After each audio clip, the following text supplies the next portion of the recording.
we were going to take a quick segment here, but I think we got Jacob on the line, which I'm happy about because we were talking with Glenn Irby of Eagles Wire, and we were talking about the A.J. Brown thing in the aftermath of the, we already got you laughing, with the Lions-Eagles game, but since Shayne's here, I was curious because I don't know. I made a joke on air that I don't really know. I kind of get what Twitch is, but I'm not a big gamer. I know it's a streaming platform to watch other people play video games, which I wasn't even one to really sit down and play video games myself. So taking another step back would be kind of tough for me. And unless they're playing Tecmo Super Bowl, that I would not be interested in whatever anybody's playing, because Shayne referred to a bunch of older kickers that I played with them on Tecmo Super Bowl. But I'm curious, Shayne, this is the random question I was going to ask you.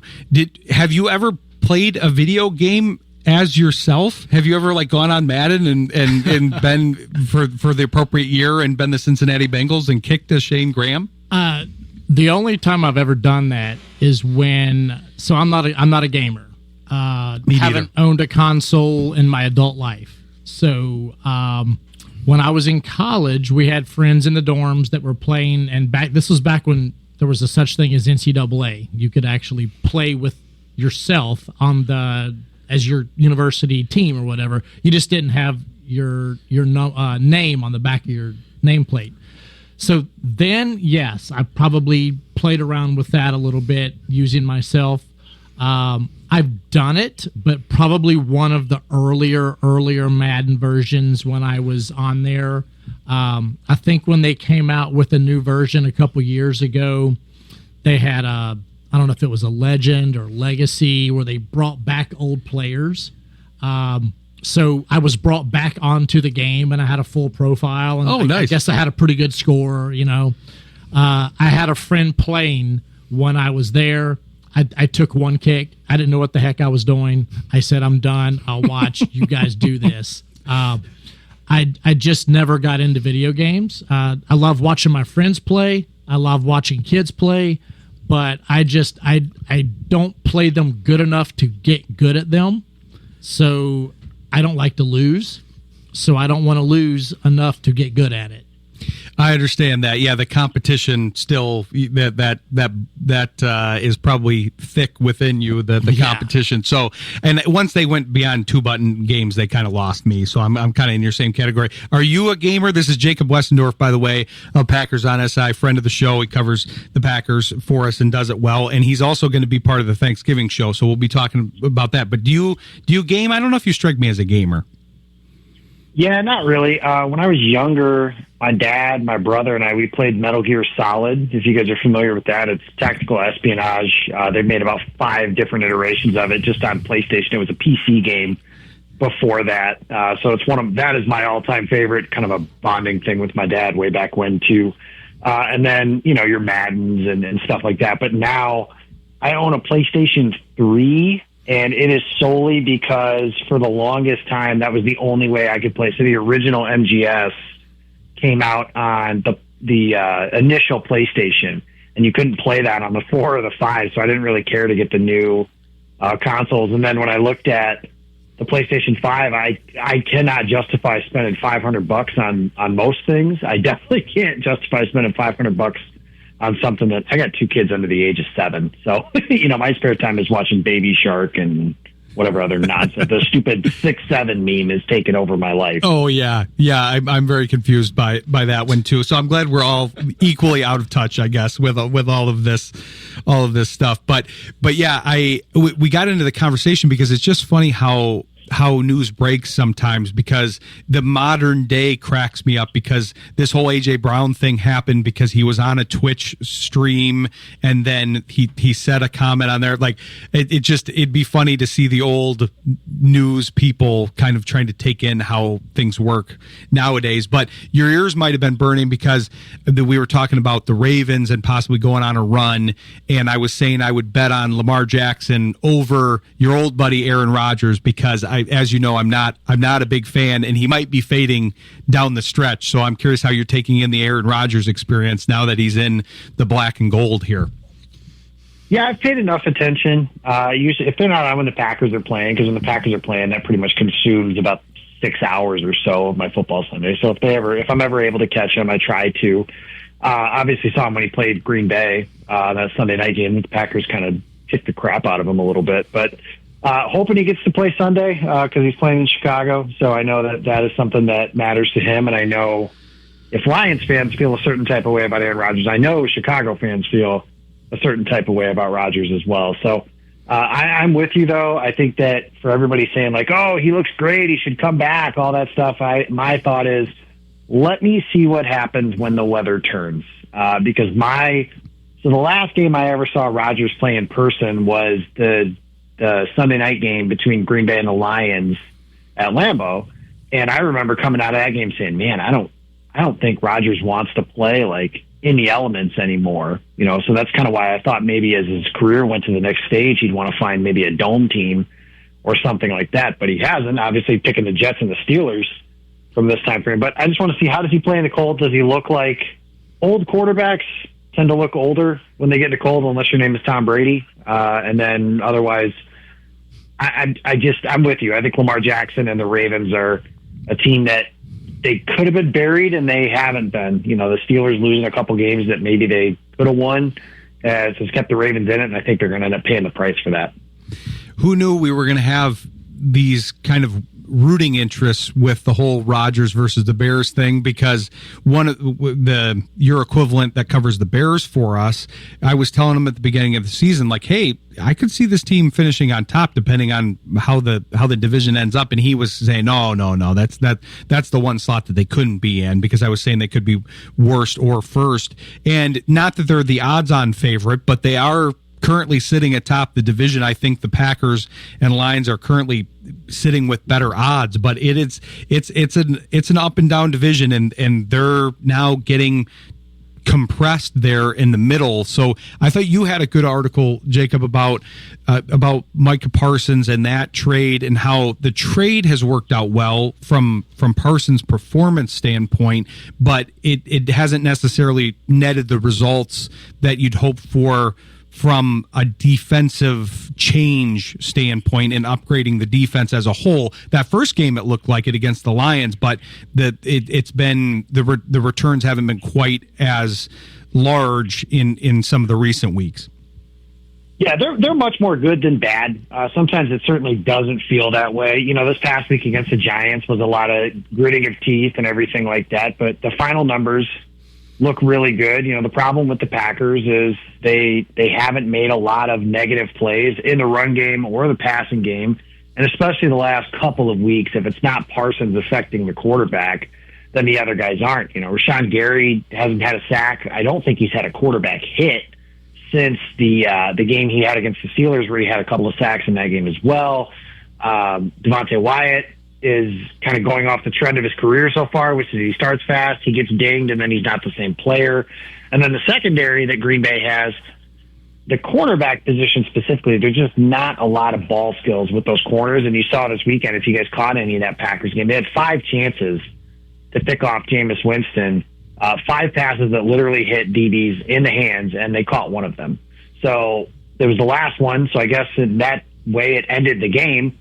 But during the game, that could have been a game. The final score was 38-3, but since they didn't catch the ball, that kept the game a heck of a lot closer than it probably should have been. But they've said that they think they're going to be a really good unit.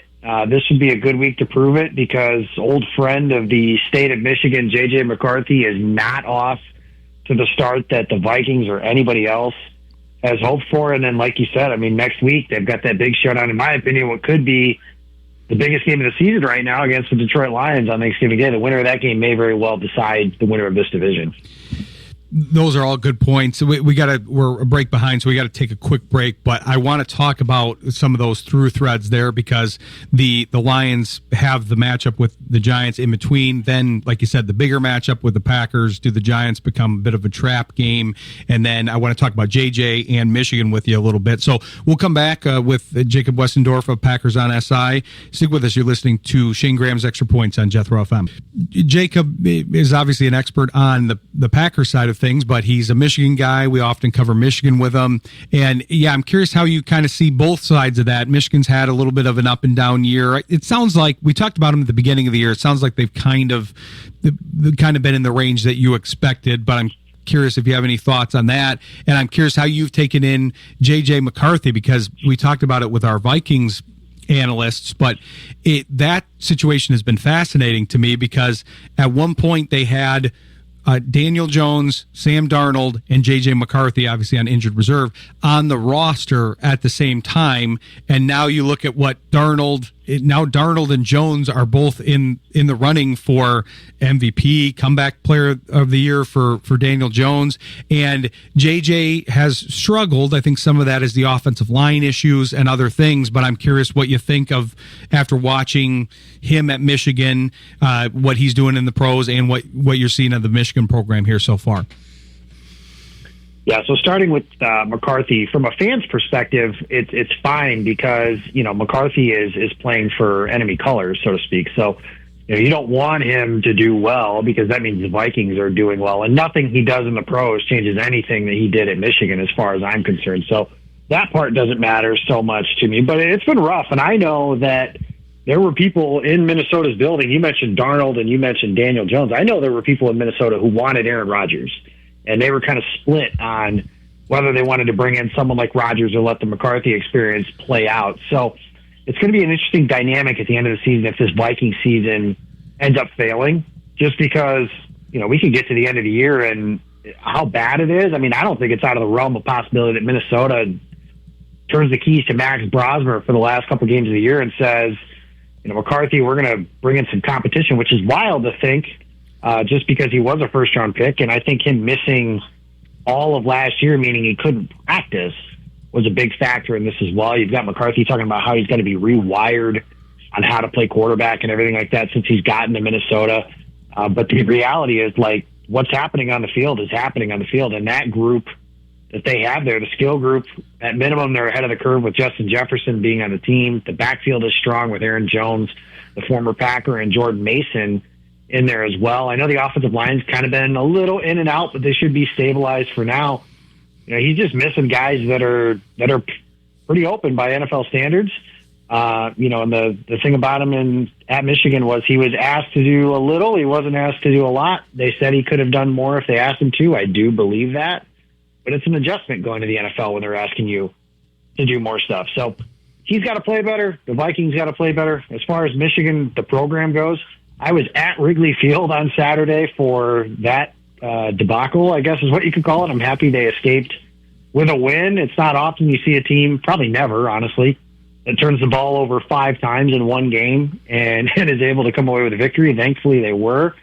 I think if your expectations were realistic coming into the season, I think you're feeling pretty good about the team. Reality is they should beat Maryland on Saturday. If they do that, at minimum, they're going to finish 9-3.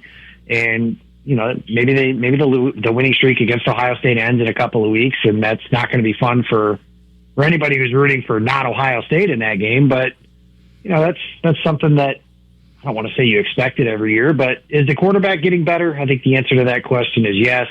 Does the passing game not look as elementary as it did early in the season? I think the answer is yes. They've got 2 really good backs, and they've played so many young guys that have gotten better over the following years. This is kind of what growing pains look like. I thought Joel Klatt said it well.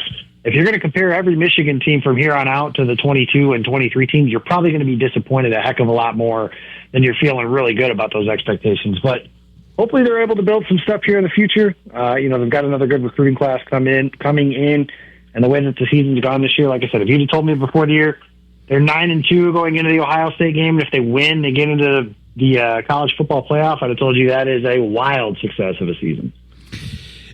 We talked about it at the beginning of the season, but they have a young team, and so, yeah, I think they're progressing throughout the season. I think anything loftier and expectations. They've gotten younger as the season has gone on, because the older offensive linemen have been hurt. They put in newer guys, so they've gotten younger since they started the year. Usually it goes the other way. And you're getting guys experience for the coming years, which is nice. So yeah, that'll be interesting to watch. But we always like to get your Michigan takes. But obviously, the main reason you're here is the Packers side of things. And you mentioned Jameis Winston. So obviously the Packers just played the Giants. Now the Lions play the Giants and then play the Packers within a few days here. I'm a little disappointed. It looks like it's trending to the fact that we're not going to have the Jameis Winston experience against the Lions. You guys had it, so I can't get a ton of scouting from you because it looks like they may face off against Jackson Dart. But that was it looks like the Giants gave the Packers a little bit more of a run than you probably expected before the game.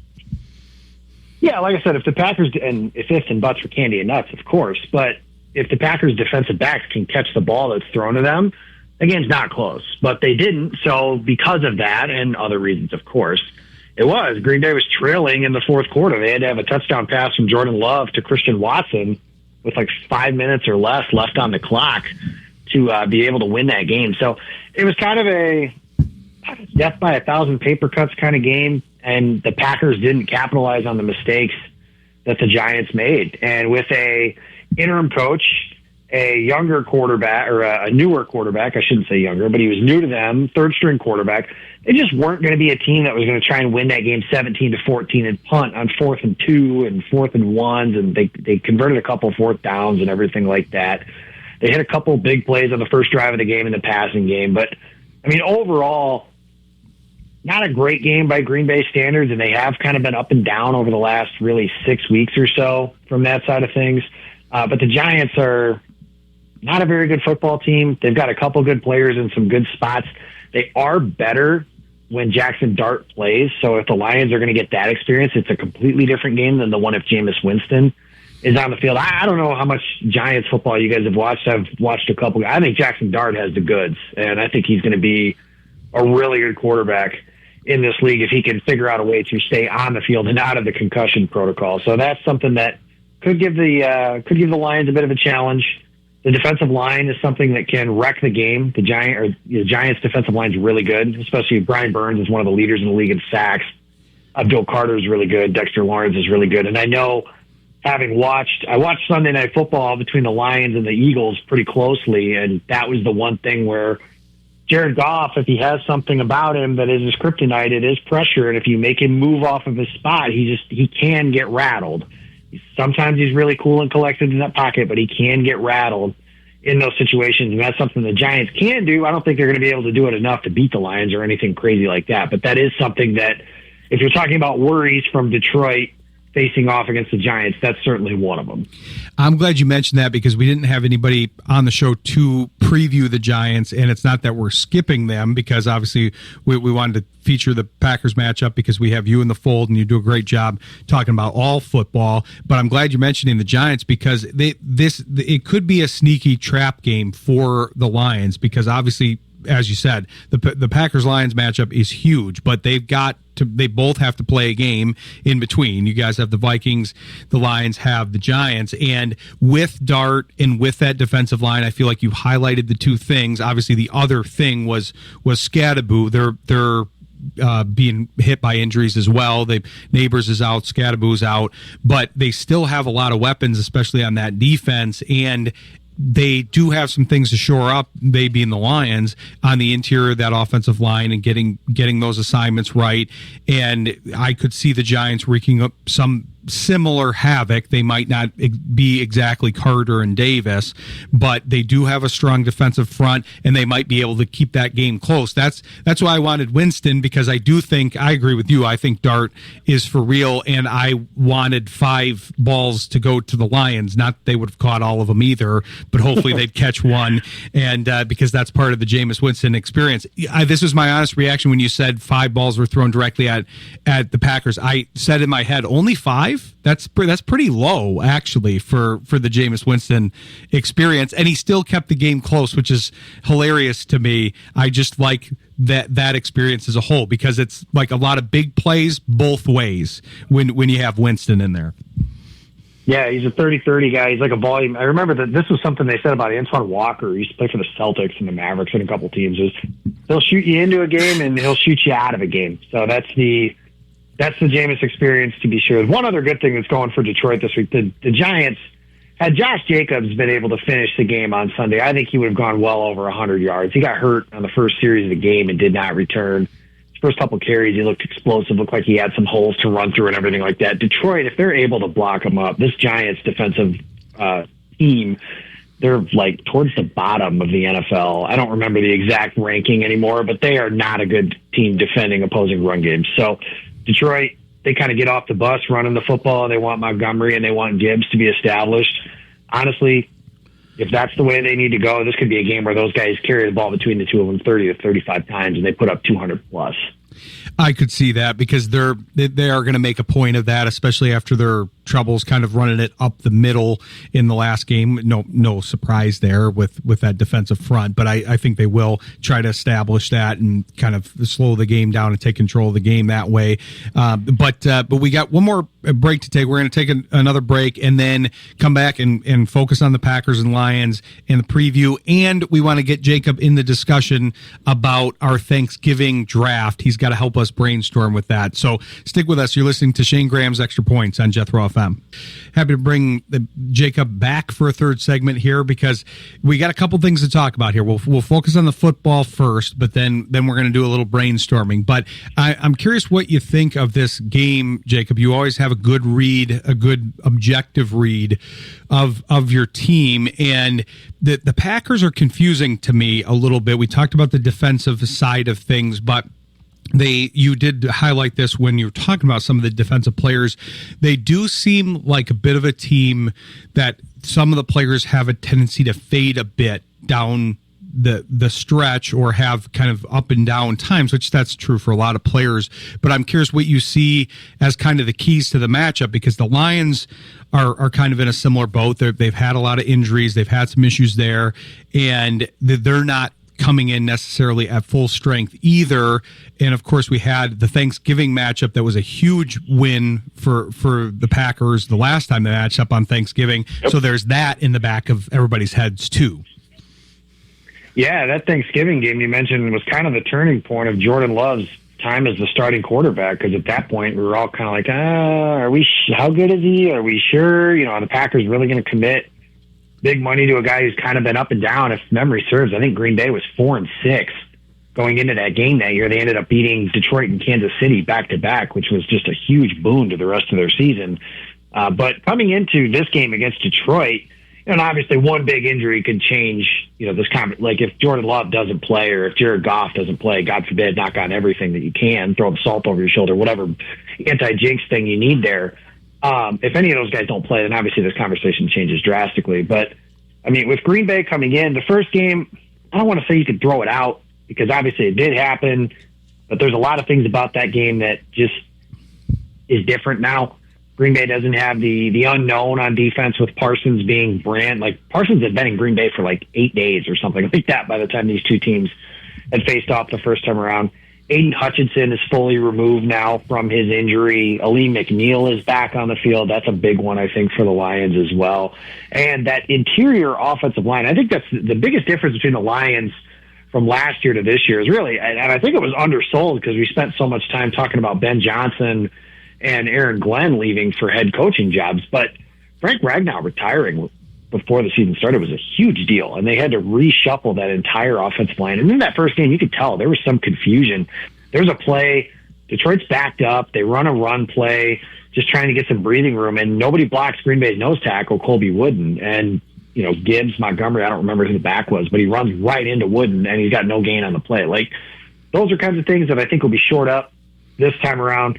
The concern I would have for the Lions is are they banged up in the secondary? I know DJ Reed is a maybe. Terry and Arnold has kind of been a maybe throughout the course of the year.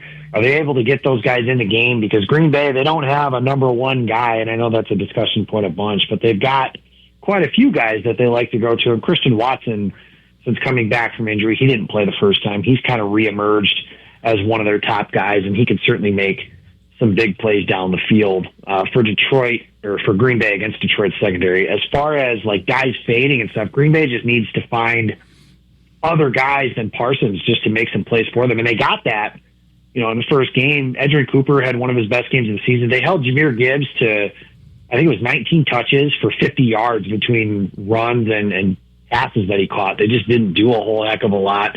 St. Brown was quiet that day. Sam Laporta had a big game, but he's not going to play. He's on injured reserve, so I don't know what that'll change for the way Green Bay schemes things up against Detroit. But they need other guys than just Parsons. You mentioned that Thanksgiving game. That was one of the best games of Rashawn Gary's career. He had a 3-sack day. He strip-sacked Jared Goff. That was returned for a touchdown in that particular game. So those are the kinds of plays they need from a guy like him, especially with as much attention that's going to be paid to his running mate. In theory, that should open some things up for the other guys, if you will, on Green Bay's defense. It does feel like there's a lot of moving pieces, even being a week out. There's obviously 2 games in between, for one game for each team. And I think you highlighted it really well, all of those differences. The line, that was a huge issue. I think the national narrative was that whole losing both coordinators thing. And although they're trying to figure out, especially the offensive side, Shepard has stepped in and done really well on the Lions side of things. But on the offensive side, they're still trying to figure that out, and we'll see what that iteration looks like, because this is going to be another tougher team if Campbell's taken over the play calling. But yeah, it'll be an interesting matchup, and it'll be a big one. We'll have to see how things play out this next weekend. But the last thing that, before I get a prediction from you here, because we always want to get that, but since you're going to be on Thanksgiving, we've been workshopping an idea where we do a Thanksgiving food draft, where we basically pick, like, we're open to ideas, but like a main course, a couple sides, maybe it's 2 main courses, whatever we do there. So my question is, would you be game, and do you have any suggestions for the format? Yeah, I'm game. I think that the best way to do it is, usually there's a debate between 2 of the main courses. So I think asking somebody to pick 2 when there is only 2, it feels like a bit of a cop-out. So I would say, 1 main course, 2 sides, and then, so for example, gravy doesn't count as a side. So mashed potatoes and gravy, that's 1 side. And then 1 dessert. So what is that? I'm not good at math. That's 4 total. 4 things. Yep. 4 total. I think that's the best way to do it, and you snake draft it. So if I really wanted pumpkin pie, I got to make sure I take that first overall or something like that. See, yeah, you're giving away your strategy here. The other thing I'm not a dessert guy, so no, I'm not. Oh, good. That's smart. See, you're throwing some smoke our direction. This is a smoke screen. Yes, I like that. Well, the other thing we were thinking about including was a football element, and since you're a kind of ball is life kind of guy here, I'm curious if you have some advice on the football element. I was thinking, because I really like the commentating part, I was thinking you could pick the commentating team that you would like to listen to. Oh, yeah. And then that's part of it, too, part of the draft. But we're open to suggestions there.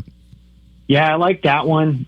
Maybe you couldn't. I don't know. I feel like if we include the classics, then we're all just going to pick Madden and Summerall. So you probably don't want to do that. But if you just include modern day of hey, these are the guys I want announcing my game. So I could say it would be Joe Davis and Tom Brady, or that if you're going the guys that are paired together, or can I cheat and pair them Joe Davis and Greg Olsen, just for example. Oh, you want to do a fantasy one where you take Burkhardt out of the Brady pair, that's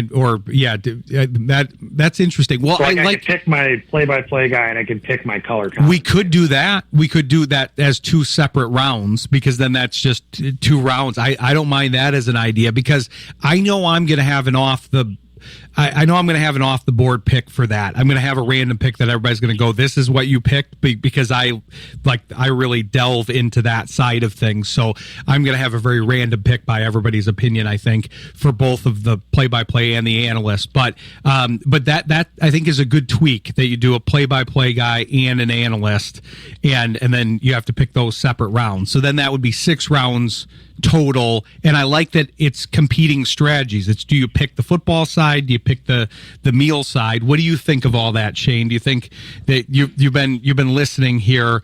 What do you think of those ideas?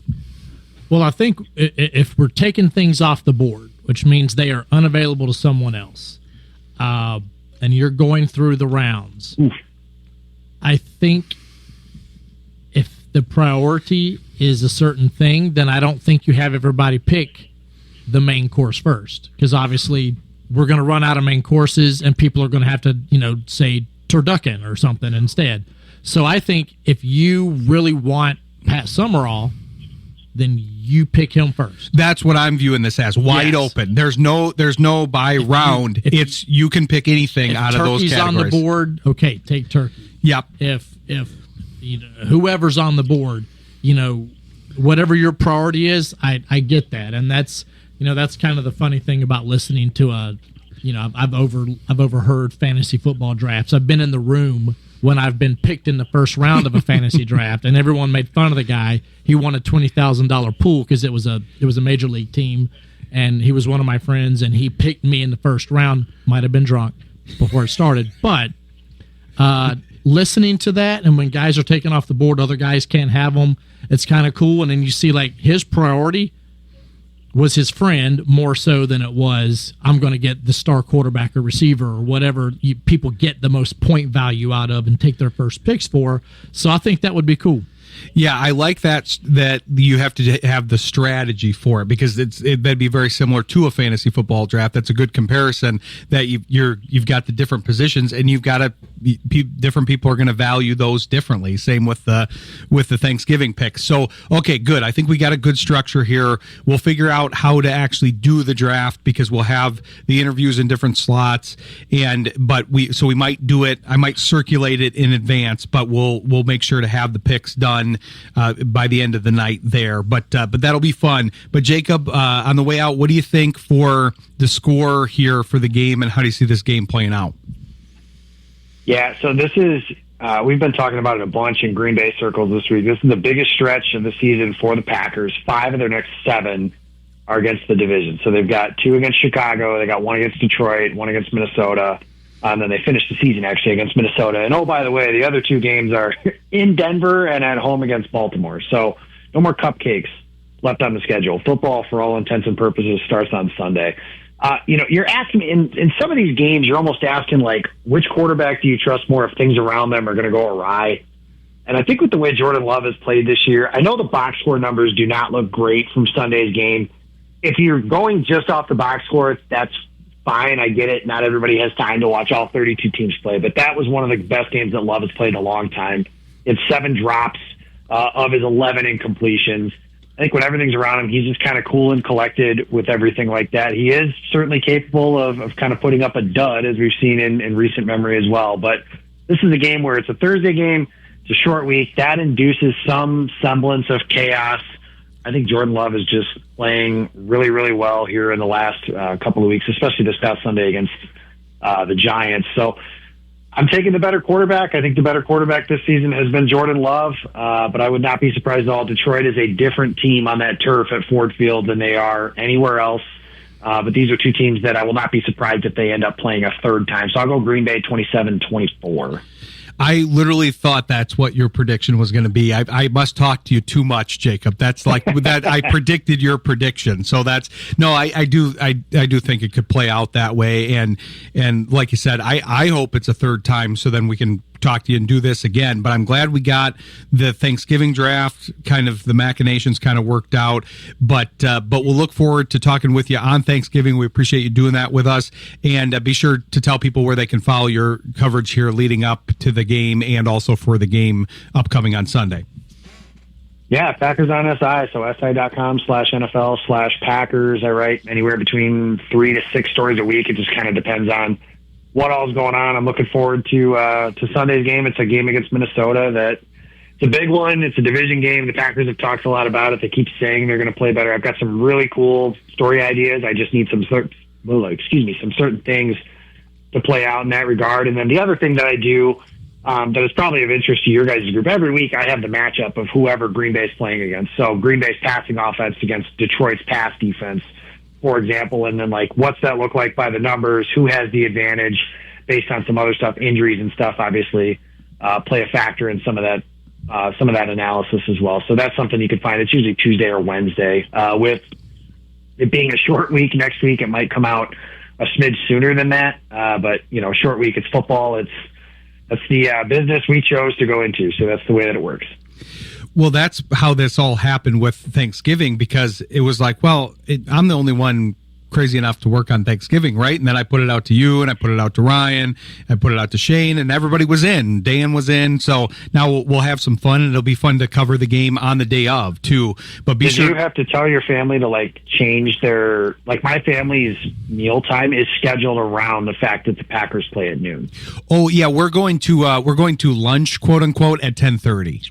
In the morning. Yeah. Okay. Yeah, that sounds about right. Yeah. So we'll have it out of the way and then be able to go back for the line. So I had that 7 to 9 window open. So it was like, hey, this could be fun. So I'm looking forward to that. I'm looking forward to the draft. I'm looking forward to talking with you about hopefully a good game. Hopefully we do get a 27-24 game. Obviously the Packers are hoping their way. Lions are hoping their way, but hopefully it's a close one and a good one to talk about. But either way, we'll look forward to talking with you, and be sure to check out Jacob's coverage because I do like those preview articles that he writes, and we'll look forward to talking to you on Thanksgiving here. Appreciate you guys. Shayne, since somebody picked you first overall, I'll go ahead and add you to my fantasy team. I don't think you'll get me any points this week, but I'll give it a shot. If I'm on someone's fantasy team this week, we got other problems to worry about. I mean, he looks pretty good. He looks like he could still do it. So, I mean, I don't blame you for that pick, Jacob. I'll do what I can. I think now that I look, my league doesn't even have a kicker on it. That shows you how much I pay attention to who's on my team. Oh boy, that's not a Shayne approved league then. If there's no kicker. Sorry. I actually did a cameo earlier this year because I do a lot of people's fantasy draft order picks on Cameo. And sure. I did one, and at the end of it, I had to give a spiel making fun of the guy because I guess the winner each year got to make a new rule for the next year. So his rule was no kicking. So I had to basically dog him out the whole video about how he's ruining it for everybody and making it horrible. So a league without kickers in fantasy is just a daydream. I tell you, one rule that they should be looking into is these guys who, kind of like in the regular NFL, if you got a kicker who can make it from 60 and beyond, you have a competitive advantage. I think you should have more points for a kick that's those 60-yarders because I feel like those are becoming more and more prevalent. They should be worth something. I think some leagues actually have a little bit of a weighted scale like that. I wouldn't be surprised if the NFL ends up changing up that way as well at some point. Or if that rule gets proposed. Once we get the tush push and all that stuff banned that everybody's doing the next couple of years, we'll do field goals for 60-plus or worth 4 points or something like that. Yeah, I think that would be great.